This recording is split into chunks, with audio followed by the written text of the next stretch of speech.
Thank you. Now, Syrita was just telling me that she knows a lot of people in this room, but I'm going to introduce her anyway. She is a scientist who works in a lab by profession, an advocate for the incarcerated, and a success story by any measure. But your early life was touched by trauma, and you ended up in a bad place at just 19. Can you tell us about that? Yes, my early life was definitely indeed touched by trauma. I think the first time that I remember or experiencing any type of violence, I was 3. I think I have a picture, so I'm just going to... Yeah, 3. It's like looking at my son. That's why I'm looking at that picture. But I was 3, and I witnessed a physical altercation inside of my household between my father and my pregnant mother. And then the second time, I was maybe about 4, which was a few months later, was the first time I felt like violence was introduced into my life as a young child. And I didn't grow up in a normal socioeconomic background, so we had a professional household. My mom was a judge, and my dad was a supervisor at an oil refinery. So it was kind of isolating being exposed to violence at a very young age and not being able to openly talk about it, nor being able to get help with it. So over the course of my lifetime and my teenage years, the violence inside the home continued. And by the time I was 19, I was just a very angry teenager. I was fighting a lot, making bad choices with relationships. And I was on a full scholarship to Xavier University in physics and engineering.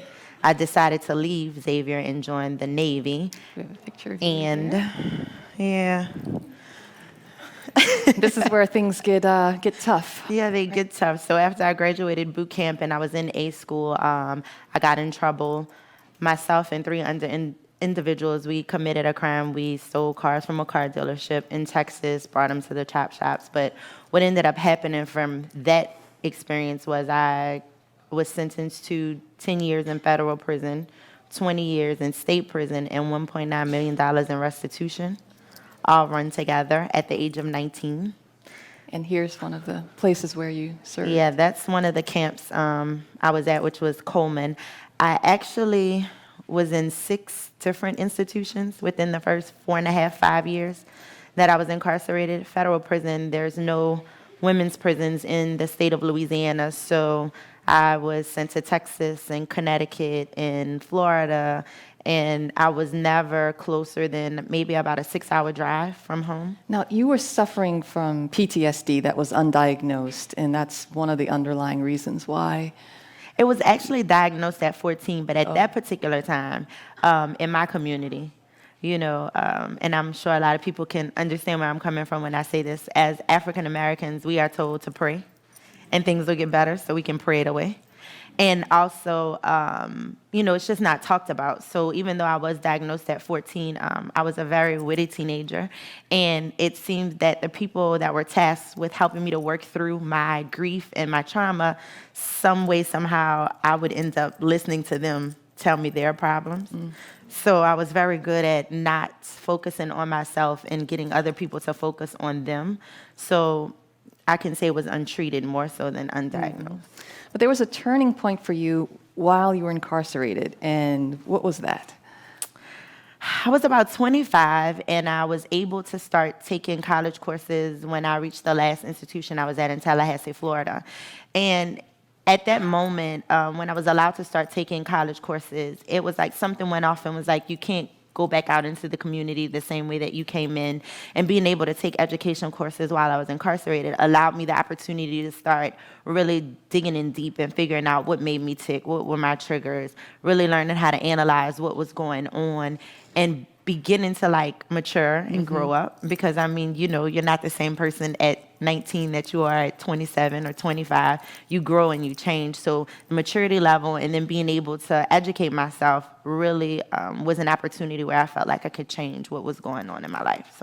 So eventually... So that was the day I was released. Wow.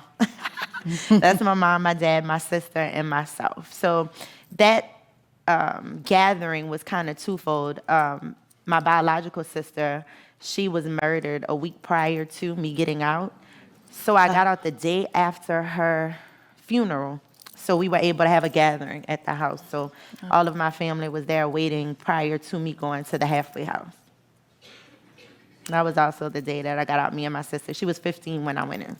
So you were energized by the college classes you got to take in prison. When you got out, you wanted to continue your college education, but you hit a barrier. Yes. So when I applied to the University of New Orleans here in New Orleans, I was denied the opportunity to be able to go to school. There's a box on the college applications that asks, have you been convicted of a felony or have you been to prison? There's no consistency in the questions that were being asked. And I checked the box and I got denial papers, even though I took almost 30 hours of classes, college courses before I was released. I had a 3.875 GPA, a business management certification that I was released with. I still was denied the opportunity to be able to go to school. And I really didn't have a plan B because I just knew I was going to be able to get out and go to school because education definitely would not be denied to someone who was trying to reenter and change their lives, but that's what happened to me. So it took me about 2 years before I mustered up the courage to apply again. I was married at the time, and I was pregnant with my son. I was 5 months pregnant, and I just decided to use the same electronic application, but just uncheck the box. So there were no changes made to my application. What would happen, and just to see what happened. Got a different result that time. I got in, and I got scholarships, and I started college at 5 months pregnant. You also started an organization called Operation Restoration, and that was to help other people. So yes, once I started school, eventually I had to tell one of my professors what had happened, and he helped me walk through the process of identifying myself as someone who had been formerly incarcerated prior to, because I had big aspirations of going to medical school. So I graduated from LSU Health and Science Center, eventually with a clinical laboratory science degree. And every block that I hit in my educational journey, I was being treated like I was an exception, not the rule. And that really didn't make me feel comfortable. And I was like, we have to do something to change this. So at about that time, I started speaking about formerly incarcerated women, because when you think about mass incarceration, it's always men, black men specifically. We leave out women and girls. We're never talked about in the conversation. So we began talking about women and girls and saying, hey, we're going to prison too. We're being incarcerated. And the incarceration rate of women has risen 800% over the last 20 years. And nobody is talking about that. So what are we doing? And most of the women who are in prison are there. 90% have reported trauma, right? So I started Operation Restoration so we could begin talking about the barriers and the different things that women face while in prison and after their release from prison. You weren't just talking about it. I mean, she's being modest, but Operation Restoration has done something huge for Louisiana involving legislation that you co-wrote. It's called Ban the Box, and tell us more about it.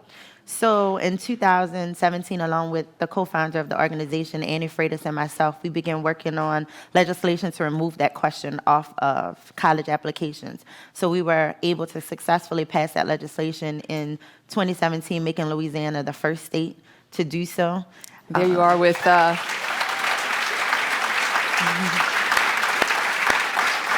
That's at the Capitol with Governor John Bell Edwards. Yes, and my son. You can't forget my son down there at the bottom. Ethan. And last year, we were able to successfully help the state of Washington and Maryland do so as well. We're working in 9 states over the next 2 years to do the same legislation. We were just in committee. Annie just flew in. I know she's in the room somewhere from Colorado yesterday, testifying on behalf of their bill in Colorado. And we're also working on a federal level for the REAL Act. And what the REAL Act does is it is a clear repeal of the Pell Ban that was placed on that said that incarcerated students couldn't use the Pell funding in order to get a college education while they're incarcerated. And we just got some exciting news about 20 minutes ago. It'll now be introduced in bipartisanship because we just got a Republican senator to sign it. breaking news. That's what we call that. And then real quick, we did pass legislation last year also in the state of Louisiana. We, along with Representative Smith, were able to create a task force that is looking into the issues of how women are incarcerated here, to start talking about mental health issues, women who are giving birth in prison, are they following, not shackling women to beds while they're being pregnant. We're starting up a program where women who have to give birth in prison may now be able to utilize doulas. And then we also passed the Dignity Act for incarcerated women in the state of Louisiana, which, I mean, you know, we could go on about this, but they were charging women anything over 1 roll of tissue and 12 sanitary napkins a month. Well, we know we have a luxury tax right now in Louisiana with sanitary products. Y'all do know that, right? Oh, okay, so in prison, they were being charged after 12 sanitary napkins a month for soap, toothpaste, and they had nothing set in place for anyone who was indigent.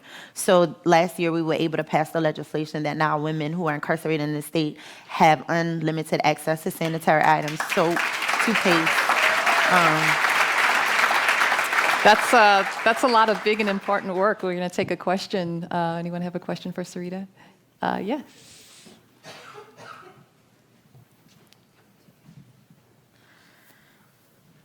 Good morning.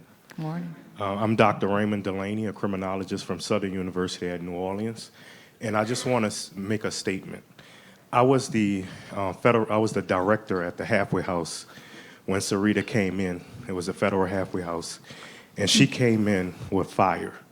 She actually changed my thinking as a director in the concepts of what halfway house is supposed to do and shouldn't be doing. And because of her advocacy, her education to me, and working with me, we were able to bring change to the women at the halfway house because we were doing institutional practices that contextually was discriminatory, and I didn't even realize it. I appreciate you because you've changed me. Thank you.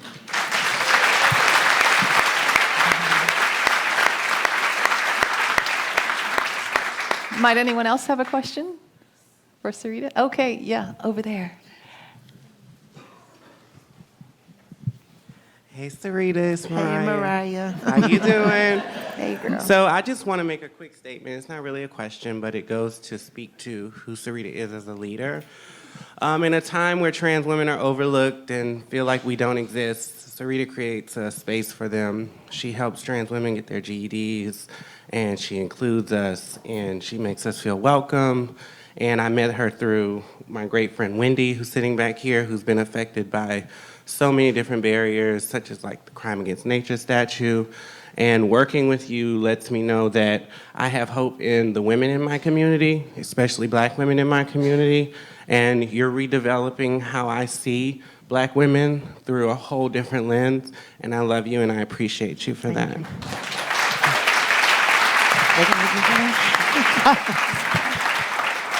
I didn't bring any tissues up here. Would you like to have a last word before we? I just want everybody to know it doesn't matter what you've been through, where you are, what's going on. All you have to do is have the desire to change it. Oh. And thank you so much for sharing your story. We really appreciate it.